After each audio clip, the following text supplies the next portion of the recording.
খাব পকাটা ছাপিয়ে যাব তবে তো ছেলেগুলো ভাত নাই খান ইমান ভোক যদি চাউলত ইমান যদি ভোকেই পৰে আমাৰ ছাত্ৰ ছাত্ৰী এইকেইটা খাই কিনে আৰু সিহঁতৰ পেট বেয়া হ'ব ক'ত উল্টি হ'ব এনেকুৱা নেকি খুৱাই এনেকুৱা পোকে থকা কমচে কম খুৱাব আছে অলপ চাফ চিকুণ কৰিব লাগিব পোক পৰিছে বা খাই আছি রে বলে কি বলা কি খাবি মা যাই দেখি তো গোটাই পোকা নাই খাল ছেলেগুলো ভাত নাই খা ঘর যাই কেন খা বিশ্বনাথৰ বালিচাং হাইস্কুলৰ ছাত্ৰীক শিক্ষকে কৰা অশোভনীয় আচৰণত ক্ষুব্ধ ৰাইজ।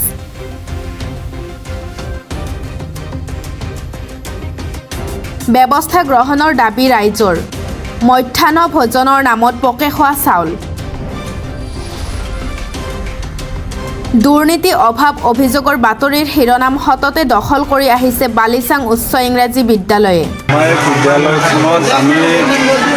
বহুত দিনৰ পৰা চাই আছোঁ সদায় কিবা নহয় কিবা খেলি মেলি হৈ থাকে কেতিয়াবা শিক্ষকসকলৰ মাজত হৈ থাকে আজি শিক্ষকৰ আৰু ল'ৰা ছোৱালীৰ মাজত হৈছে আৰু হেডমাষ্টাৰক লৈছোতো আজি বহুত দিনৰ পৰা বছৰৰ পৰাই ইয়াত নিউজো বনি আছে চবেই চাই আছে হেডমাষ্টাৰৰ ঢেৰ মানে অনৈতিক কাম জড়িত আছে বুলিও মানুহে সন্দেহ কৰে যে তেখেতে মিড ডে মিলৰ খানা বা খানাৰ যিটো কোৱালিটি তেখেতে নিদিয়ে লগতে তেখেতে বেয়া ব্যৱহাৰ জাতিগত ব্যৱহাৰ কৰে বুলিও আমি গম পাইছোঁ। ইতিমধ্যে মোৰ দেউতা এই স্কুলৰে শিক্ষক মুৰলীধৰ চাহু তেখেতকো তেওঁ ঐ বিহাৰী বুলি কিবা ধমকি বা কিবা এটা কথাত কৈছিলে সেনেকুৱা এটা ঘটনা ইতিমধ্যে হৈ গৈছে আৰু দেউতাই এই এগেইনষ্টত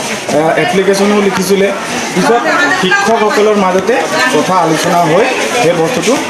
মানে এৰি দিয়া হ'ল। এতিয়া আজি আহি স্কুলত গম পাইছোঁ ৰান্ধনীসকলকো বোলে হেডমাষ্টাৰে ধমকি দিয়ে তহঁতে এইটো কৰ এনেকৈ কৰ নহ'লে তহঁতক উলিয়াই দিম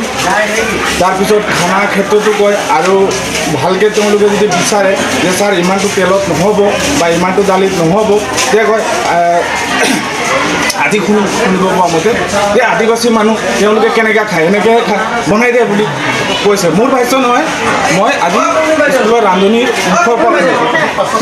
এই হেডমাষ্টাৰে যদি এনেকুৱা ধৰণৰ ভাষ্য দিব পাৰে তেতিয়াহ'লে তেখেতৰ শিক্ষকতাৰ যিটো মহানুভৱ যিটো থাকিব লাগে যিটো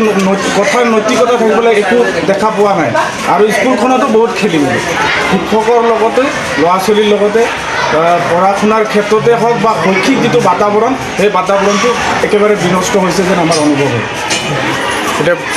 কৰ্তৃপক্ষলৈ কি জনাব কি আহ্বান জনাব? কৰ্তৃপক্ষই ইয়াৰ উচিত ব্যৱস্থা ল'ব লাগে কাৰণ ইমান দিনৰ পৰা এই স্কুলখনত খেলি মেলি হৈ আছে যদি স্কুলৰ মুৰব্বী ঠিক নহয় তেতিয়াহ'লে স্কুলখন চলিব কেনেকৈ গতিকে মুৰব্বীজনৰ ওপৰতো কিবা এটা ব্যৱস্থা গ্ৰহণ কৰিব লাগে বুলি মই আহ্বান জনাইছোঁ। একেবাৰে নিশ্চিতভাৱে আপোনালোকে অৱগত হৈছে যে এগৰাকী শিক্ষাগুৰুৱে ইয়াত আজি বিভৎস ব্যৱহাৰ কৰিছে আদিবাসী সম্প্ৰদায়ক আৰু ইয়াৰ লগতে আপোনালোকে হেডমাষ্টাৰ যিগৰাকী আমাৰ ইয়াৰ হেডমাষ্টাৰ আছে তেখেতো এটা সময়ত তেখেতেও বেয়াকৈ ব্যৱহাৰ কৰিছিল বিভিন্ন সম্প্ৰদায়ক আৰু সময়ে সময়ে তেওঁলোকৰ কথা আমি বিভিন্ন সময়ত গম পাই থাকোঁ কিন্তু আজি আমি